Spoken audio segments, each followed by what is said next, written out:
Queridos, muito feliz de estar aqui com vocês hoje. O pastor nos deixou responsável pela mensagem e eu queria compartilhar algo com vocês que Deus tem falado comigo já faz algum tempo. Amém? Eu creio que quando a palavra nasce de um momento que você está vivendo, ela, tem um sabor diferente, digamos assim. Porque a gente fala não daquilo que a gente escutou, mas daquilo que a gente está vivenciando e que Deus está me ensinando. Tá? Eu sei que é um tema, muitas vezes, difícil para nós. Tá? Eu vou pedir, inclusive, para os meninos projetarem aí. Gabriel, help me, me ajuda. Projeta aqui o título da palavra. Eu sei que não é um tema que muitas vezes a gente gosta, a gente ama de falar. Tá? Por exemplo, eu quero saber aqui quem gosta de esperar. Levanta a mão. Se você gosta, você ama, sabe assim. Quando alguém diz para você, vá ali que a gente fazia muito isso, né? Vá ao banco fazer um pagamento de um boleto. E você sabia que no mínimo você ia perder ali 1-2 horas. Quem é que gostava de fazer isso? Ninguém gosta, né? A verdade é que esperar não é algo, diria eu, prazeroso. Mas a verdade é que a vida, ela é feita de processos. E esses processos, eles demandam muitas vezes um tempo de espera, que às vezes a gente não está muito disposto a se colocar nesse lugar de espera. Eu não sei se vocês sabem, né, mas tem algumas pessoas na Bíblia. Pessoal, vocês podem baixar um pouquinho o microfone, tá? Está muito alto. Eu não sei se vocês sabem, mas tem alguns personagens na Bíblia que eu gosto muito. Eu amo ler os textos de Gênesis que fala sobre a vida de José. Eu amo ler os textos de Daniel que fala sobre a vida de Daniel. Tem algumas pessoas que na Bíblia eu gosto muito de ler. E José foi um homem que precisou esperar o tempo de cumprimento na vida dele. Você sabia que entre o tempo que Deus deu aquela palavra para ele, né, aqueles 2 sonhos, que depois ele compartilhou com os irmãos, né, os irmãos ficaram com ciúme dele, até ele ser levantado lá no Egito, demorou em torno de 13 anos. Então José, ele precisou esperar o tempo de 13 anos para poder ser levantado, e em torno de 7 a 9 anos a mais para o cumprimento total das palavras que Deus tinha dito. Só que o problema, irmãos, é que a gente, muitas vezes, vamos ser sinceros, nós não gostamos desse tempo de espera. Eu acredito, inclusive, que se Deus tivesse dito a José que não somente que ele ia ser, né, o cara levantado, enfim, toda aquela profecia que Deus fala sobre a vida dele, e Deus tivesse dito assim, olha, vai acontecer isso na sua vida, mas você vai ter que ser vendido, jogado num poço, depois você vai ter que ir para o Egito. Quando chegar lá, você vai estar fazendo tudo certinho, vai acontecer outra situação, você vai preso. Eu tenho certeza que José tinha dito assim, ei, pode passar para o meu irmão aqui do lado, tem o outro aqui, tem Rubem, tem Judá, pode passar aqui para ele que eu não vou não. Porque infelizmente, se nós soubéssemos antes o processo, é provável que eu e você não estivéssemos dispostos a entrar no processo, porque não é um tempo fácil, não é verdade? Então, para falar disso, eu queria, o título que eu dei para essa mensagem é Anatomia da Espera, do descanso. Por que eu dei esse título?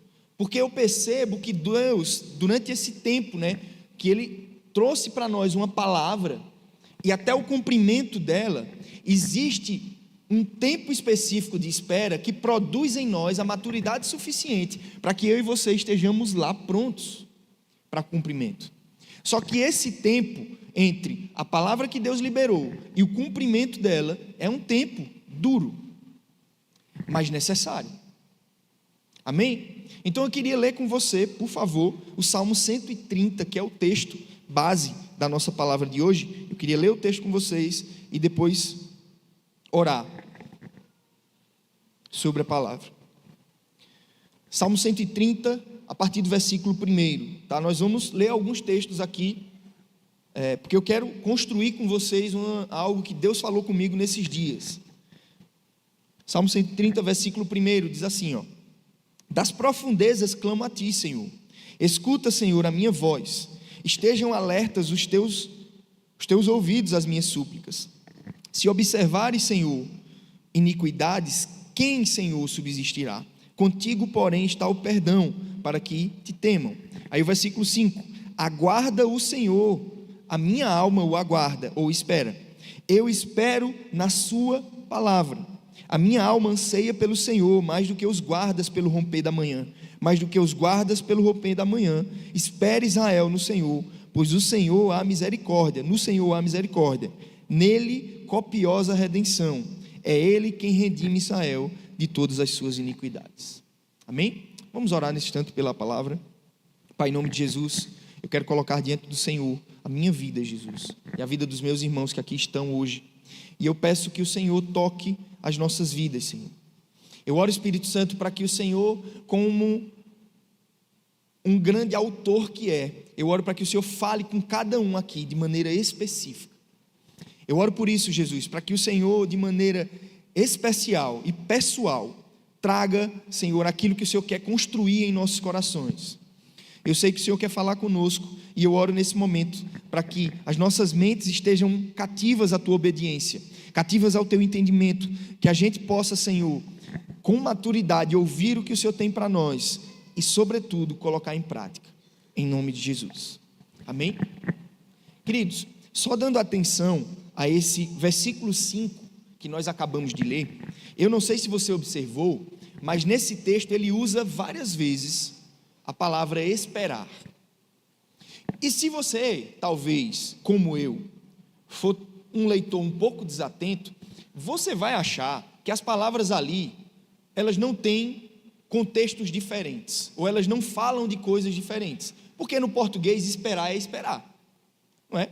No entanto, quando a gente vai no original, né, no hebraico, não é a mesma palavra que Deus está utilizando para esperar. Então, quando ele fala no versículo 5, aguarda o Senhor, que seria esperar, a minha alma o aguarda. No restante do versículo ele diz, eu espero na sua palavra. As duas primeiras, aguardo no Senhor, né, aguardo, e segundo, a minha alma o aguarda, é uma palavra no hebraico. Quando ele fala a segunda, eu espero na sua palavra, já é outra. E aí, a verdade é que quando eu comecei a estudar esse texto, eu não tinha identificado isso. E aí eu fui para o original para poder entender, porque para mim era a mesma coisa. Né? E como eu disse, eu não sou uma boa pessoa no sentido de gostar de esperar. Como bom colérico, eu fico preocupado logo com o cumprimento das coisas. Para você ter ideia, quando eu entrei no meu primeiro concurso, né, eu tinha feito concurso e entrei para trabalhar, o primeiro mês a gente estava com um mês de treinamento, né, então fui fazer o treinamento. Quando eu voltei, né, para poder realmente trabalhar na agência, um mês depois, eu já estava ansioso, porque eu queria ir para outro concurso, porque aquele eu já não estava mais feliz. Veja, um mês depois. Anteriormente eu estava tão feliz porque Deus tinha aberto uma porta e aí eu podia casar. E aí um mês depois eu já não estava mais feliz com aquilo. E a verdade é que a gente tem planos. Quem é que faz planos aqui sobre o futuro? E não é errado a gente fazer planos. O problema é que às vezes a gente quer que os planos saiam exatamente como a gente queria. Na minha cabeça eu já tinha tudo desenhado. Na minha cabeça eu iria fazer uma faculdade de Direito, eu terminaria a faculdade, ia fazer um concurso público para nível superior e iria passar, depois eu começaria a dar aula e estava tudo certo. Esse era o meu plano, isso aí tá antes dos 30 anos. Então estava tudo, digamos, esquematizado na minha cabeça. Só que a verdade é que os nossos planos, muitas vezes, não fluem do jeito que a gente quer. Não é? Aquilo que a gente planejou, muitas vezes, não sai. E se você fosse como eu não gosto quando as coisas não saem da forma que eu planejei. Quem é que não gosta também, junto comigo? Aqui tem coragem, né, de dizer. Se os planos não saem do jeito que eu fiz, gera uma tensão. Então, esse tempo, né, da gente esperar aquilo que Deus tem para nós, porque eu sei, se eu pedir aqui para você levantar, e eu não vou pedir novamente, Se eu pedir para você levantar a mão e perguntar aqui, quem é que tem uma palavra de Deus que ainda não foi cumprida? A maioria de nós aqui vai levantar a mão. Eu tenho palavras que Deus falou sobre minha vida faz 15 anos, 16 anos, que não se cumpriram. Então a questão é, como é que eu estou esperando esse cumprimento das palavras? O que é que essa espera tem causado no meu e no seu coração? Porque se nós não estivermos esperando da maneira correta, da maneira que Deus quer que a gente espere, isso vai causar situações dentro do nosso coração que não são agradáveis. Amém? Vocês estão entendendo? A espera muitas vezes é necessária, porque, vamos ser honestos, se Deus deu uma palavra para mim e para a sua vida, Ele é poderoso para cumprir, certo? Então, do ponto de vista de Deus, nada impede de que Ele cumpra o que Ele disse, certo? Então, qual é o problema, então, para o não cumprimento da palavra? Quem é o problema? Eu e você. Então Deus, Ele está preocupado com a palavra que Ele entregou para cumprimento dela, porque veja, Deus, Ele não pode mentir.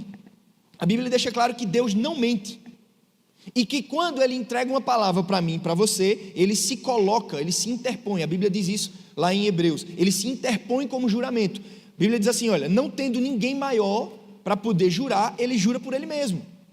Ele se interpõe como juramento, Ele coloca-se naquela postura. Então, sobre o ponto de vista de Deus, ao momento que Deus libera uma palavra para mim, para a sua vida, Ele quer cumprir.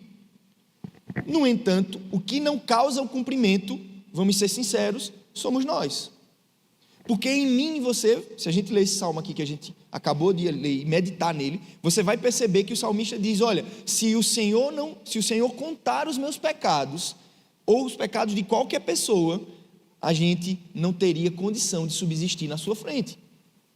Então o que separa o cumprimento da palavra, minha e sua, não é Deus que não quer cumprir, porque Ele vela para cumprir a palavra dEle, a palavra diz isso, mas é o meu e o seu pecado, a minha e a sua ruindade.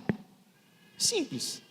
Mas a verdade é que muitas vezes a gente quer jogar isso para Deus, mas Senhor, está demorando tanto, as coisas não têm acontecido. O que é que não tem acontecido? Quando na verdade a gente deveria olhar para nós mesmos e dizer assim, o problema sou eu, é por minha mal educação, tá? Vou usar essa expressão aqui, que as coisas não acontecem. Sabe quando a gente diz assim, eita, aquele menino é mal educado, pronto, provavelmente eu e você fomos mal educados, e Deus precisa tratar, porque o tempo gera em nós aquilo que Deus quer produzir, mas às vezes a gente não está disposto a assumir isso. Olha, eu sempre tive uma visão do livro de Jó, específica, de que Jó era um homem reto e justo, amém? Quem também concorda comigo? Claro que você concorda, porque a Bíblia diz que ele era, mas a verdade é que Jó era orgulhoso. Seu Tiago, de onde é que você está tirando isso? Leia o texto bíblico. O último homem, né, que foi o último amigo dele, Eliú, salvo engano, era o mais novo entre eles, todos os outros irmãos, amigos, né, inclusive se você quiser bons amigos, tem amigos como os amigos de Jó, só quase mataram ele, né, dizem que ele não prestava para nada, mas esse último amigo, ele fala algumas coisas para Jó que são muita verdade, e ele disse, olha, ele tinha inclusive até medo de falar, porque ele era o mais novo entre eles, ele disse, olha, eu sou o mais novo entre vocês, eu não posso falar muito e tudo, mas ele diz, olha, o problema, Jó, é que você, dentro do seu coração, é orgulhoso. Aí você diz, como é que você está deduzindo isso? Leia o capítulo final de Jó, os 2 capítulos finais, que Deus vai dizer a ele, Jó, me diga aí, como foi que eu criei a terra? Se você é tão bom, como você pensa que é, me fale como foi que eu criei a terra, como é que eu dividi os mares, como é que eu coloquei os luzeiros nos locais certos? Então o que é que Deus estava dizendo para Jó? Você é orgulhoso, você acha que eu tenho obrigação de cumprir, dar coisas boas a você, e assim, vamos ser sinceros, muitas vezes a gente acha que Deus tem a obrigação de fazer alguma coisa para nós, às vezes a gente olha que as coisas não estão acontecendo, o que é a primeira coisa que a gente faz? A gente olha para o irmão vizinho, que você talvez ache que ele não é tão crente como você, e o que é que você diz? Para ele a vida é muito mais fácil. Você olha às vezes para uma pessoa do mundo e o que é que você diz? A vida para aquela pessoa é mais fácil. E aí você fica, naquele sentimento de que Deus é que está errado e você está sendo injustiçado. Quantas e quantas vezes eu me senti injustiçado por Deus? Mas a verdade é que se eu e você cairmos em si, nós vamos entender que Deus está sendo muito bondoso conosco, porque se Ele fosse tratar a gente como a gente merece ser tratado, a coisa era muito pior. Então a espera em Deus é um mecanismo que Deus utiliza por nos amar, até que a gente chegue no padrão que Ele tem para o cumprimento da palavra dEle. Então na verdade é um cuidado de Deus o não cumprimento. Imagine eu pegar a minha filha e dizer para ela que ela vai agora começar a dirigir o carro. Ela tem 6 anos de idade, ou então colocar Davi que tem 3. Existe alguma possibilidade deles dirigirem um carro hoje? A mesma coisa eu e você. Nós não temos hoje as ferramentas necessárias para o cumprimento do que Deus tinha. Amém? Vocês estão entendendo? Então a espera muitas vezes é necessária, mesmo que dolorosa. E eu não estou querendo aqui dizer para você que esperar é bom, porque eu mesmo, sinceramente, humanamente falando, eu tenho ojeriza, eu odeio esperar. Eu lembro quando eu era mais novo, minha mãe me dizia assim: Tiago, vá lá no banco, meu pai e minha mãe, vá lá no banco e faça um pagamento. Cara, eu gastava 2 horas naquilo, a minha imagem de espera sempre foi uma imagem ruim. Depois de um tempo, eu já lia, o que é que eu fazia? Eu pegava um livro e ia lá e ficava lendo, melhorava a coisa. Mas esperar ninguém gosta. Ninguém fica feliz porque está esperando, Você marcou com uma pessoa de, 10 horas. E aí você chega no local e fica lá esperando. Quem é que fica feliz? Está esperando a pessoa. E olha que a gente está falando aí de minutos. Mas quando você tem como José que esperar uma palavra de cumprimento, 13 anos, isso gera dentro de nós testes. E é sobre isso que eu quero falar hoje. Tá? Esse Salmo 130, ele faz parte de um contexto histórico que chama-se Salmos de Romagem ou de Peregrinação. São em torno de 15 salmos, do Salmo 120 até o Salmo 135, Salmo 134 na verdade, são salmos de peregrinação. Alguns estudiosos diziam que eram esses salmos que os israelitas cantavam quando estavam peregrinando, com a ordem lá de Deuteronômio, para Jerusalém, para as festas. Alguns dizem isso. Outros dizem que foram salmos escritos na época do exílio, tá? Então, era basicamente isso.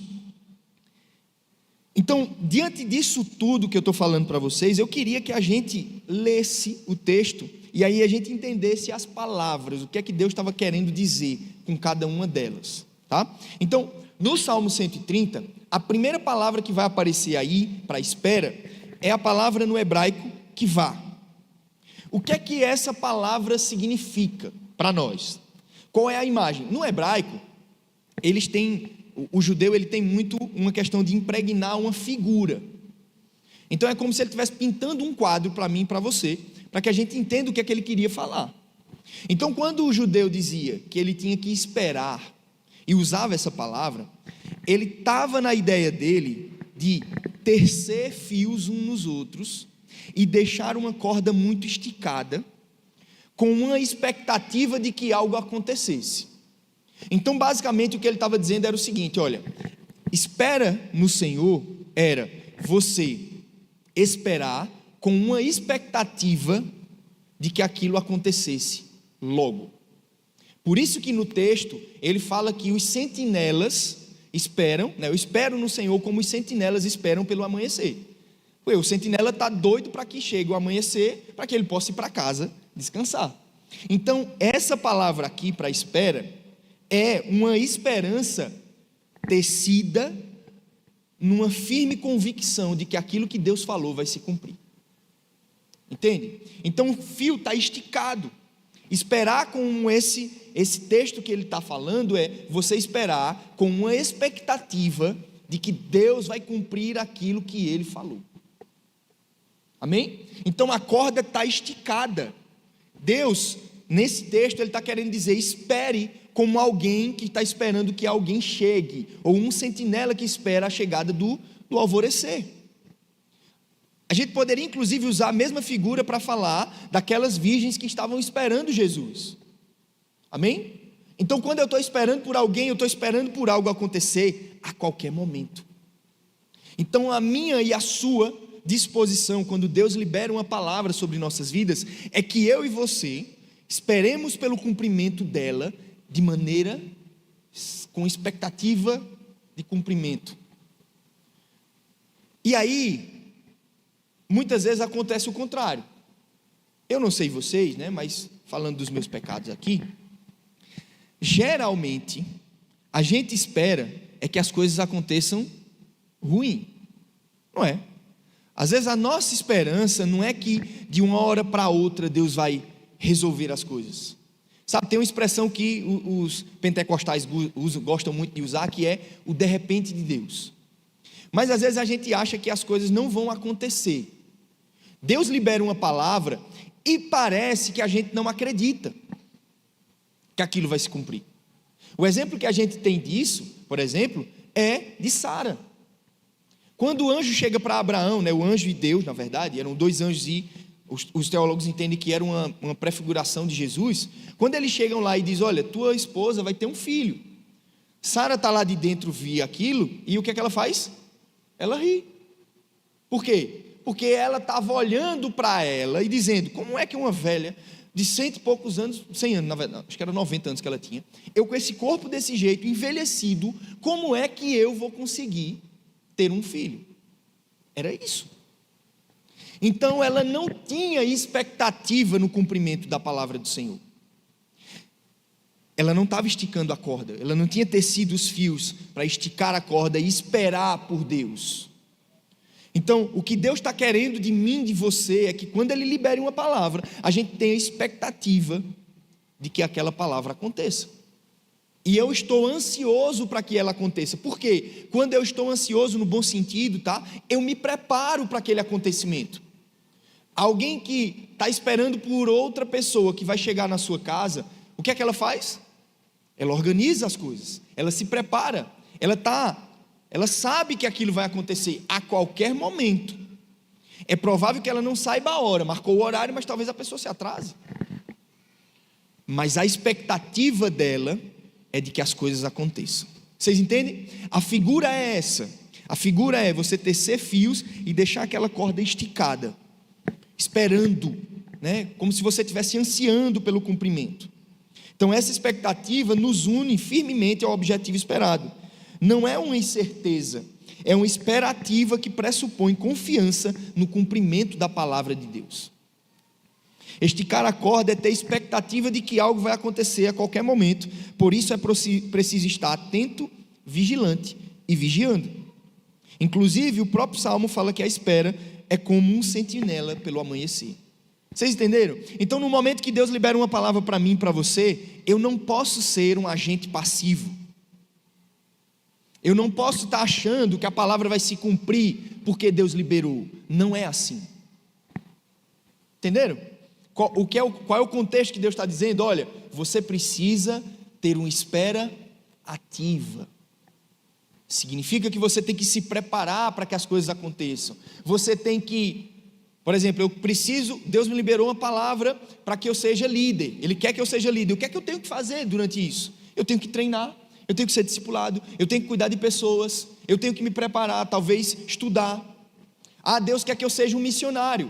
Deus disse que vai me levar para tal canto. O que é que eu tenho que fazer? Se Ele te disse até o país, estuda a língua do país. Estuda sobre missões, vai para uma escola. Mas as pessoas, quando Deus libera uma palavra, acham que é um fatalismo, sabe? Que as coisas vão acontecer. É engano, não vão acontecer assim. Eu e você precisamos ter uma expectativa de que as coisas aconteçam. Em mim e em você precisa existir esse coração. Porque muitas vezes a gente não está esperando, porque a gente não acredita que Deus vai cumprir a palavra que Ele disse. Porque talvez aquilo que Ele falou é tão absurdo, sabe? Não tem o menor sentido que eu e você não nos preparamos. Você acha que José, com 17 anos, quando Deus disse para ele, né, que a lua e o sol se ajoelhariam diante dele, e os seus irmãos também, ele achava que aquilo ia se cumprir. Ou pelo menos ele podia até achar, mas ele tinha dimensão do que seria aquilo? Não. Tem coisas que Deus fala para a nossa vida, que vai acontecer, que a gente nem sabe como isso vai se dar, e o que é o cumprimento daquilo tudo. Amém? Então, quando Deus libera uma palavra, e tem um tempo de cumprimento, inclusive o Salmo 105 diz que José, ao esperar a palavra, ele foi provado pela palavra do Senhor. Então Deus prova a nossa vida pelaquilo que Ele falou e o tempo de espera para o cumprimento. Amém? Vocês estão entendendo? O problema disso tudo, tá? Eu falei dessa expectativa que eu tenho que ter para que as coisas aconteçam, mas o problema é que esticar a corda vai gerar um cansaço de alma. Estar numa expectativa de que algo aconteça pode gerar, eu não vou dizer que vai, mas pode gerar em nós um cansaço, um desânimo, uma ansiedade pelo cumprimento da palavra. E isso faz com que a gente gaste nossas energias. Porque é inevitável que a espera de algo gere esse cansaço, essa desilusão, essa impaciência. Quem nunca ficou impaciente com o cumprimento de uma palavra de Deus? Quem tem orado por um esposo ou por uma esposa tantos anos, a esposa e o esposo não mudam e você não fica impaciente querendo parar de esperar? Quem que está orando por uma situação para mudança em outra pessoa ou em si, conversão de algum parente, e aquilo tem demorado tanto que você fica impaciente e você não aguenta mais aquele período de espera? Quem é que já ficou assim? Eu poderia levantar as duas mãos, 2 pés aqui, porque eu já passei muito por isso. Muito por isso, coisas que eu queria, eu achava, e ainda tem aquilo, né? Às vezes você acha que Deus disse que ia ser naquele dia, naquele tempo, e quando não acontece, você se frustra. Por isso que Provérbios capítulo 12, versículo 13, e eu disse, por isso que eu botei o nome dessa palavra anatomia, né, dessa espera, ele diz assim, olha, que a esperança demorada, ela enfraquece o coração, mas o desejo chegado é o quê? Árvore de vida. Se eu estou esperando com expectativa de que algo aconteça e aquele algo não acontece, o que é que acontece com o meu coração? Eu adoeço. Meu coração passa a ficar entristecido. Uma espera que não tece os fios em Deus ou com os fios de Deus, invariavelmente irá romper. Essa tensão que eu falei, expectante, de algo acontecer, ela é problemática, porque eu estou esperando por aquilo acontecer, e aquele algo que eu estou esperando não acontece. O que é que acontece dentro do meu coração? Uma ansiedade, eu começo a ficar triste. Quantas e quantas pessoas nesse tempo todo que eu estou na igreja, eu vejo pessoas tristes porque as coisas não têm acontecido. A pessoa começa a colocar a culpa em Deus. Ah, mas meu marido não melhorou, minha esposa não muda, Deus falou que ia me dar um emprego e não me deu. Deus falou que ia fazer algo na minha vida e não fez. Eu tenho um parente próximo que ele sucumbiu a essa espera. Não sei se porque realmente não foi Deus que falou com ele, ou se ele não se posicionou, ou porque não chegou o tempo. Isso aqui não é o importante. A questão é, a pessoa adoeceu ao ponto de desesperar da vida, de não ter mais expectativas, de achar que aquilo não vai mais acontecer. Então aquela expectativa boa que eu tenho muitas vezes pela chegada de alguém, né? Eu estou ansioso por Deus, aquilo começa a gerar em mim, em você, cansaço, fadiga, a alma está cansada porque eu não aguento mais esperar, e aquilo que era bom se transforma em uma angústia de alma. Quem já passou por isso aqui? Levanta a mão. Estou esperando por algo faz tanto tempo, mas aquilo não acontece, e eu já estou cansado de esperar, eu quero desistir, porque a minha alma não aguenta mais aquela pressão. A verdade, queridos, é que isso acontece, porque nós não estamos esperando no Senhor. É porque o meu fio, né, e aí usando essa figura que eu trouxe para vocês, essa imagem, não está tecido, não está construído ou costurado com os fios de Deus, a ponto de eu estar tão íntimo a Ele, que é impossível que a corda estoure. mesmo que o tempo estique. O que o salmista estava querendo dizer era: olha, a sua expectativa tem que estar vinculada tanto a Deus, que mesmo que aquilo pareça demorar, você está tranquilo, porque você sabe do caráter da pessoa que prometeu. Então eu estou tão entrelaçado com Deus, eu estou tão íntimo, no sentido de entender quem Ele é, mesmo não sabendo os caminhos, porque uma coisa é conhecer a Deus, outra coisa é entender os caminhos dEle. São coisas diferentes, totalmente diferentes. Eu e você podemos dizer e nos basear no caráter de Deus, mas nem eu nem você podemos dizer como é que Ele vai fazer as coisas. Não é verdade? Eu não tenho compreensão. A gente cantou aqui, a profundidade das riquezas, da sabedoria de Deus, quão insondáveis são os teus juízos. Eu não tenho como entender como Deus faz as coisas, porque Ele faz do jeito dEle e Ele tem um modo de fazer. Mas eu posso confiar no caráter dEle, sabendo que Ele me ama e Ele vai cumprir aquilo que Ele falou. Amém? Então essa expectativa em Deus precisa estar no lugar certo. Eu preciso estar me renovando. Eu vou falar daqui a pouco sobre isso. Renovar, que é a segunda palavra. Eu preciso me renovar em Deus, porque senão eu vou terminar morrendo pelo caminho. Amém ou misericórdia? Amém. Segunda palavra que eu quero falar para vocês, que é esperar, que o autor usa, é yachal. Essa palavra aqui, ela aparece nesse salmo e aparece também no texto em Isaías capítulo 40, versículo 19 até o versículo 29 mais ou menos. Essa palavra é aquele texto, que Isaías diz: os que esperam no Senhor, o que acontece? Renovam suas forças. Quando eu li esse texto, eu disse: o que é isso? Porque o cara está esperando e está renovando força. É muito pelo contrário, eu estou cansado porque eu estou esperando, eu não aguento mais a esperar. Mas a Bíblia traz para a gente uma figura totalmente diferente. Os que esperam no Senhor renovam suas forças, eles voam como águias. E se você ler versículos antes, ele vai dizer: se não sabes que eu, o Senhor, não me canso nem me fadigo. Os jovens eles podem cansar, os adultos também, mas os que esperam no Senhor não. Então, eu li esses dois textos, eu li o texto de Provérbios, que falava que a esperança demorada enfraquece o coração, e li esse texto e dizia assim: não tem lógica, tem alguma coisa aqui estranha. Os dois textos não estão se combinando, mas porque estava se falando de esperas diferentes, formas diferentes de esperar. Essa palavra que eu disse para vocês, yachal, que é a segunda que aparece nesse Salmo 130, já fala outra coisa. Não é mais você tecer fios e estar numa expectativa da coisa acontecer.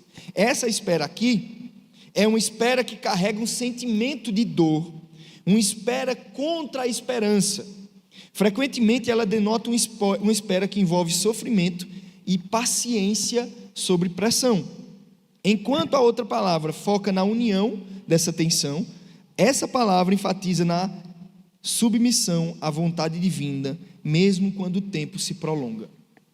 Essa palavra aqui quer dizer para mim e para você que quando as coisas não estiverem acontecendo, eu preciso ir para o Senhor e esperar nele, submisso e entendendo que Ele sabe o melhor tempo.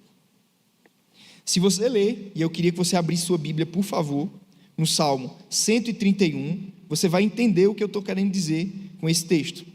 Salmo 131, ele deve ser lido juntamente com o Salmo 130, porque, como eu disse, eram salmos que eles cantavam, Eles chamam também esses salmos que eu estou falando para vocês de salmos de degraus. Por quê? É como se eu estivesse subindo um degrau ao outro até chegar onde Deus quer que eu chegue. Entende? Então ele é como se fosse consequência do Salmo 130, é o Salmo 131. E olha o que é que o autor diz do Salmo 131: Senhor, não é soberbo o meu coração, nem altivo o meu olhar, não ando à procura de grandes coisas, nem de coisas maravilhosas demais para mim. Pelo contrário, eu fiz calar e sossegar a minha alma, como uma criança desmamada se aquieta nos braços da sua mãe. Assim é a minha alma para com o Senhor. Espera, ó Israel, no Senhor, desde agora e para todo sempre.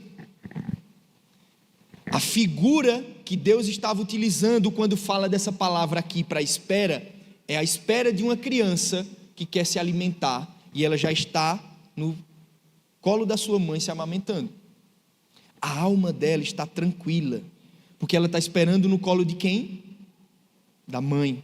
E a figura que ele quer trazer é, olha, uma pessoa que espera, mesmo em angústia, mas que leva suas angústias para Deus, e está no colo, nos braços do Senhor, a sua alma fica quieta naquele que pode fazer as coisas. Veja que imagem poderosa. Deus quer que eu e você estejamos tão aptos a esperar nele, que nem o tempo que possa demorar para cumprimento da palavra possa me abalar. Porque eu tenho a expectativa de que aquele que falou alguma coisa, ele vai cumprir invariavelmente. Amém?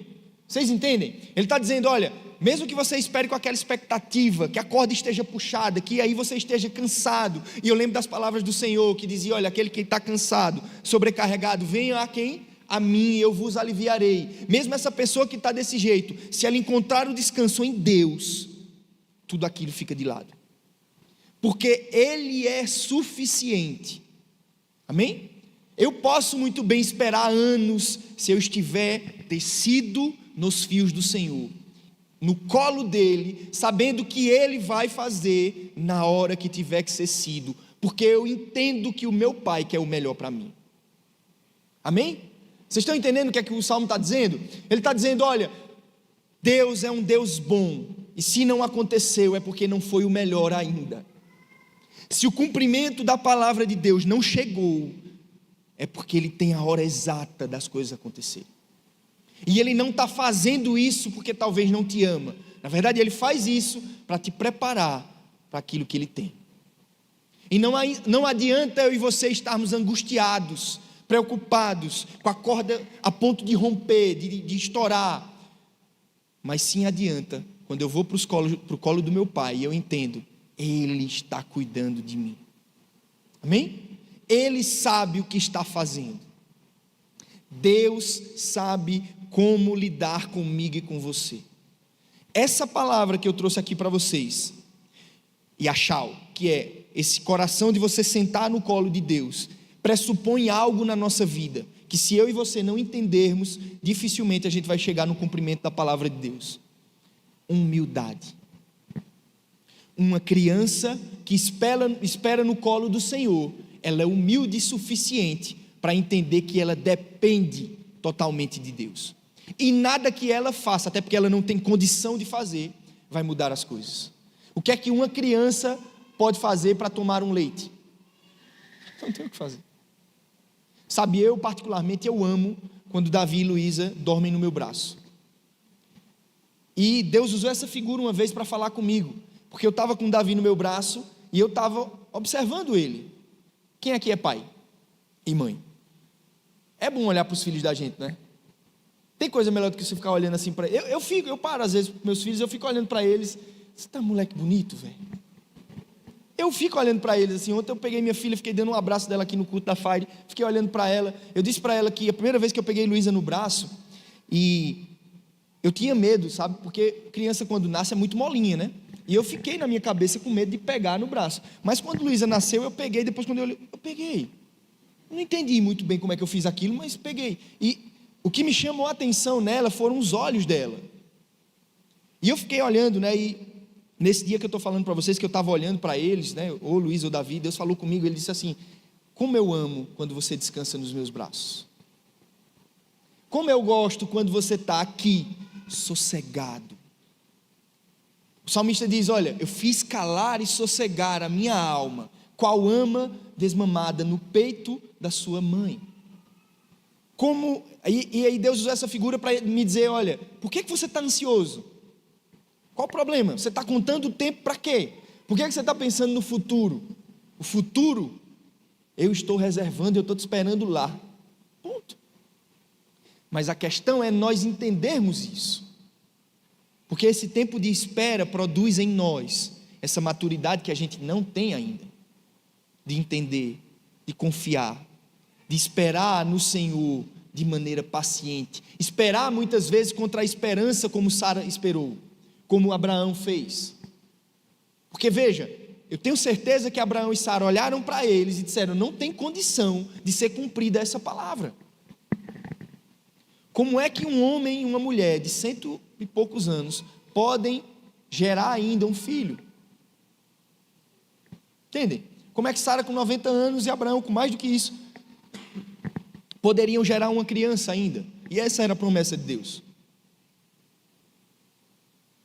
Mas a verdade é que a promessa do Senhor não se baseia em nós e nas nossas circunstâncias, mas em quem que falou? Em Deus.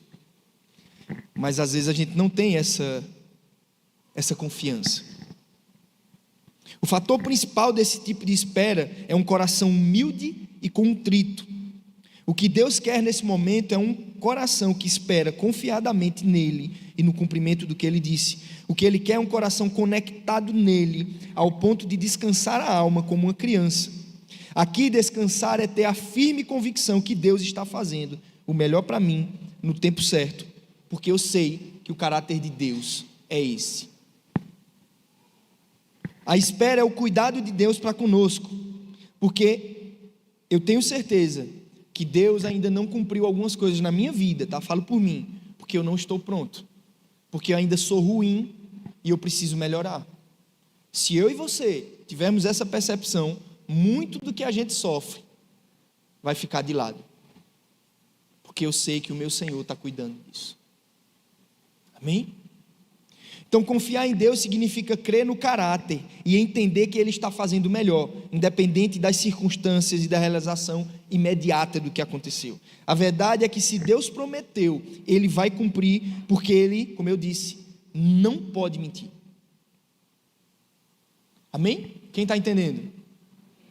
Então Deus, Ele tem palavras, tem cumprimentos para nós, mas isso demora um tempo, e durante esse tempo eu tenho que estar como uma criança, tranquila e segura no colo do Pai, sabendo que as coisas irão acontecer no tempo oportuno, e isso não me deixa ansioso, porque eu confio em Deus, eu confio no que Ele disse. Eu queria que você abrisse, por favor, o texto de Isaías, para que a gente possa ler.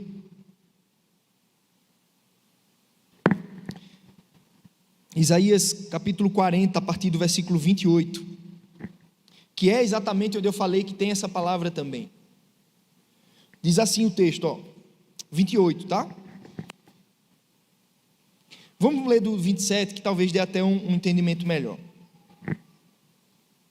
Diz assim: por que, portanto, dizes, ó Jacó, e falas, ó Israel, o meu caminho está encoberto ao Senhor, e o meu direito passa despercebido ao meu Deus. São os anseios da nossa alma muitas vezes, né? Achando que Deus não está preocupado com a gente. E aí ele diz: não sabes, não ouvistes que o eterno Deus, o Senhor, o Criador dos fins da terra, nem se cansa, nem se fatiga, não se pode esquadrinhar o seu entendimento, faz forte ao cansado e multiplica as forças ao que não tem nenhum vigor. Os jovens se cansam e se fatigam, e os moços ficam exaustos e caem, mas os que esperam no Senhor renovam as suas forças, sobem como a águia, correm e não se cansam, caminham e não se fatigam. Amém? A imagem que alguns teólogos falam desse texto, né, no sentido da águia, é que a águia, ela nunca perde força voando contra o vento. Muito pelo contrário, a águia, ela espera as correntes de ar para que a empurrem, e ela usa as asas dela não como um fator preponderante para que ela consiga ir mais longe. O que faz com que ela vá mais longe é o vento. Então, o que o autor estava querendo dizer é o seguinte: olha, esperar em Deus renova as tuas forças, e você vai chegar no cumprimento da palavra, não porque você tem sua própria força para cumprir, mas você está esperando e renovando, e trocando as suas forças pela força do Senhor, que não se cansa e nem se fatiga. E aí sim você vai poder correr e não se cansar, porque os que esperam no Senhor renovam suas forças nele. É uma troca. A energia de Deus, que é uma energia que não acaba, pela nossa energia. Sabe, durante muito tempo eu fiquei cansado de alma. É a pior coisa que você pode ter. Por quê? Quando você está com cansaço na sua alma, Nada que você faça resolve. Dormir o dia todo não resolve, sabe? Maratonar Netflix não resolve. Viajar não resolve.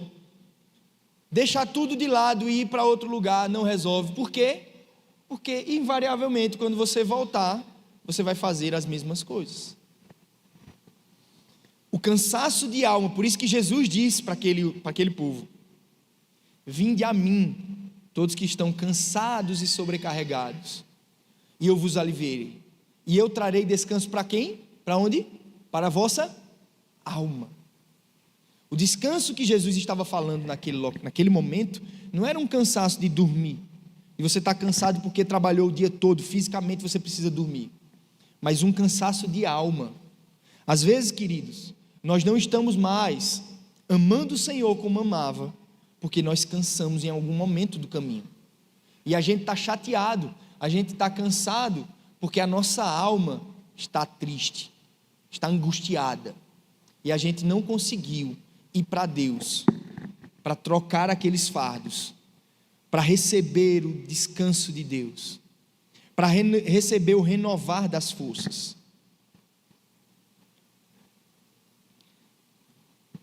Para a gente encerrar, esse tempo entre essas duas palavras, né, que eu fiz essa conexão com vocês, entre esperar com a corda esticada e o outro esperar no colo, né, mesmo angustiado, você vai para Deus e Deus passa a alimentar a sua alma do que você precisa, consolar você. Tem coisa melhor do que ser consolado por Deus? Quem já foi consolado por Deus aqui? Tem coisa melhor?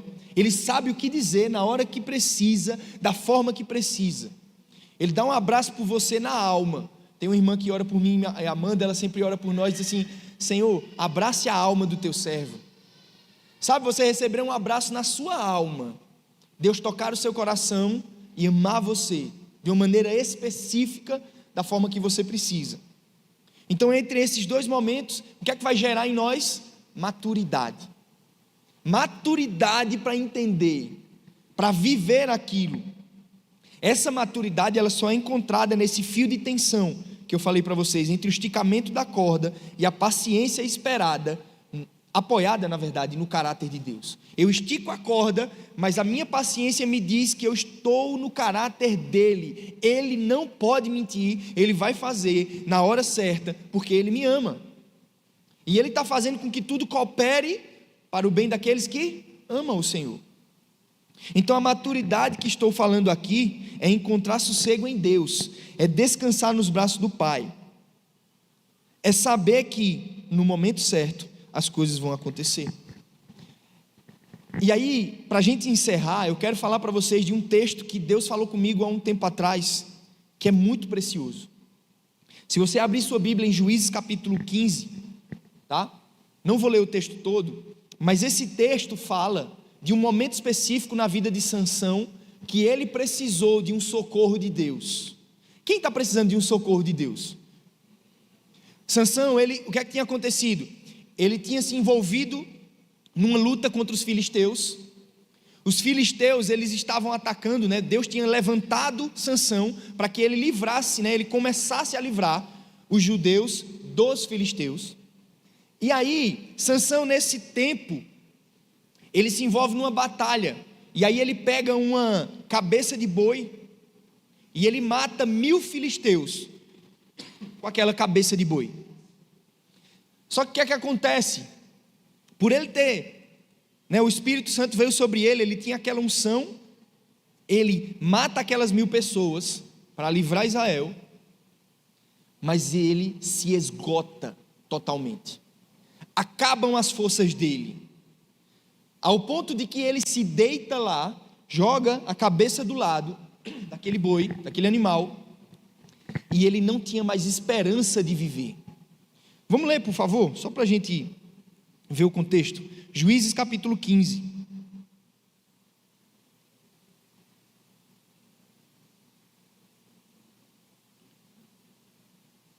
Capítulo 15, versículo 19, salvo engano é esse texto.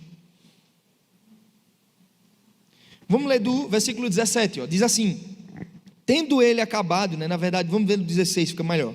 E disse: com uma queixada de jumento, um montão e outro montão, com uma queixada de jumento feri 1000 homens, Versículo 17: tendo ele acabado de falar, lançou da sua mão a queixada. Chamou-se aquele lugar Ramat-Leí. Sentindo grande sede, ele clamou ao Senhor e disse: por intermédio do teu servo, deste essa grande salvação. Morrerei eu agora de sede e cairei nas mãos desses incircuncisos? Então o Senhor fendeu a cavidade que estava em Leí, e dela saiu água. Tendo Sansão bebido, recobrou alento e reviveu. Daí chama-se aquele lugar Ena-Coré, até o dia de hoje. Sansão julgou a Israel nos dias dos filisteus 20 anos. Sabe o que é Ena-Coré? Fonte do que clama. No momento em que a alma dele estava mais angustiada, ele não tinha mais forças, o que foi que ele fez? Ele clamou a Deus e Deus mandou socorro. Por isso que a Bíblia diz: Deus é o socorro bem presente. Ele é o socorro naquele momento que as coisas não dão mais certo. Quando eu olho para mim e você olha para você e diz assim: eu não tenho mais condições, não existe em mim forças.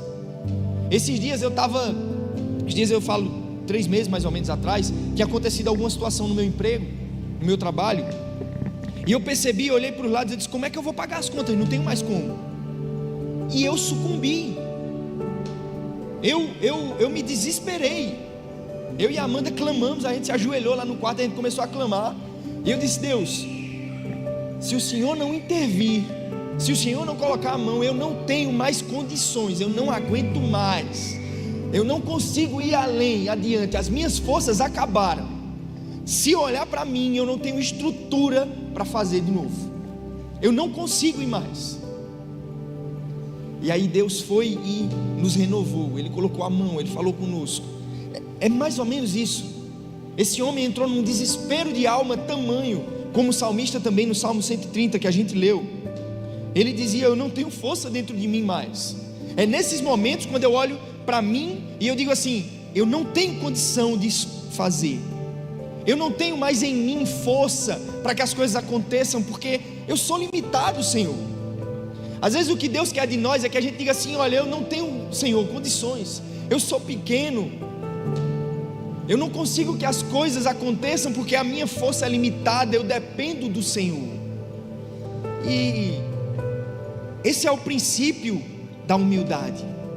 Senhor, eu não consigo, e eu sei que o problema sou eu, Deus, o problema está em mim, não está no Senhor, me ajuda. E aí quando ele clama, Deus envia para ele, e ele recobra as forças.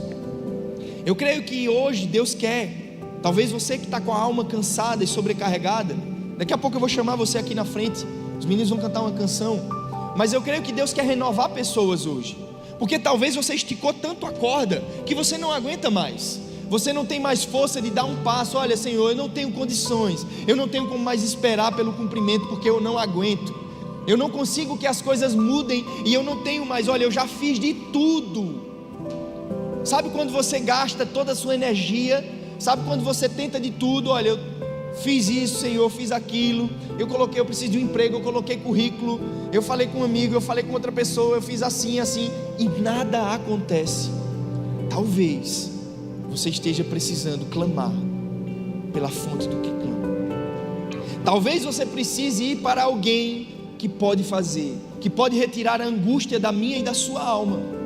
Talvez você precise se humilhar, diante daquele que pode resolver e dizer assim: Senhor, eu sei, o problema sou eu, as coisas estão acontecendo, não é porque o Senhor não me ama, é porque eu não sou tão bom, eu sou ruim na verdade, eu sou orgulhoso, Senhor, eu acho que eu posso fazer as coisas por mim mesmo, eu sou autossuficiente, eu penso que os outros precisam me servir, eu penso que o Senhor me deve alguma coisa, mas eu quero lhe dizer: Deus não lhe deve nada, não me deve nada, Ele já fez tudo, porque se Ele foi para a cruz, para eu e você vivermos, Ele já pagou, Ele não me deve nada, Ele não tem obrigação, mas Ele faz porque Ele nos ama. E enquanto a gente não sabe disso, o peso aumenta, a espera é horrível, mas a partir do momento que eu entendo: Senhor, eu confio no Senhor, o Senhor não pode mentir, o Senhor é um homem de caráter, quando o Senhor fala alguma coisa, as coisas irão acontecer, porque eu estou fundamentado naquele que não pode mentir. Amém? Vamos ficar de pé para a gente orar. E assim, eu queria que você que precisa desse tempo de oração, os meninos vão estar cantando uma canção, mas eu queria que você viesse aqui à frente, se ajoelhasse, você pedisse a Deus, clamasse por isso, pela intervenção de Deus na sua vida. Pode inclusive baixar um pouquinho as luzes. E eu queria orar por você. Eu queria que eu e você orássemos a Deus nesse momento. Dizer: Senhor, olha para a nossa vida, Jesus. Nós precisamos da tua interferência, Jesus. Em mim não há condições, Jesus. E você se derramasse aos pés do Senhor. Confio no Senhor.